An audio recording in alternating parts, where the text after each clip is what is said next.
நம்மளுக்குள்ள தாழ்வே இருக்காது. நம்மளே அறியாமல் நம்மளுக்குள்ள ஒரு பெருமை வந்துடும். நான் எல்லாத்துலேயும் பர்ஃபெக்டாக இருக்கேன், நான் எல்லாமே கரெக்டாக இருக்கேன், எனக்குள்ள வந்து நீதி இருக்குது, நான் எல்லாமே கரெக்டாக செய்கிறேன், நான் இந்த அளவுக்கு நல்லா காணிக்க கொடுக்குறேன், இந்த அளவுக்கு நான் உபவாசம் இருக்கிறேன், நான் இந்த அளவுக்கு ஊழியத்தை தாங்குறேன், ஊழியத்தில் இருக்கேன், நான் 3 வேளை ஜெபிக்கிறேன், நான் எல்லாத்துலேயும் பர்ஃபெக்ட் அப்படின்னு சொல்லி தன்னைத்தானே மெச்சிக்கொள்கிற போது நம்மளுக்குள்ள தற்பெருமைகள், அந்த நம்மளை அறியாமையே நம்மளுக்குள்ள என்ன ஆகுது, அந்த அப்படிப்பட்ட சுய நீதிகள் வெளிப்பட ஆரம்பிக்கும்.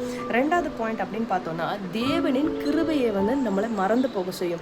கொஞ்ச நாள் போக போக நம்மளுடைய நீதி பெருக பெருக என்ன ஆகிடும், இது என்னால் தான் ஆச்சு, நான் இந்த ஒழுங்காக இருந்தால் நான் பர்ஃபெக்டாக இருக்கேன், எனக்கு வந்து இந்த ஆசீர்வாதம் எனக்கு தானாக வந்துருச்சு அப்படின்னு சொல்லுவோம். ஆனால் தேவனுடைய கிருபையை நம்ம மறந்து போயிடும். நம்ம உயிர் வாழ்கிற, நம்ம சுவாசிக்கிற ஒவ்வொரு காற்றுமே எதை கொண்டு இருக்குன்னா தேவனுடைய கிருபையை கொண்டு தான் இருக்குது.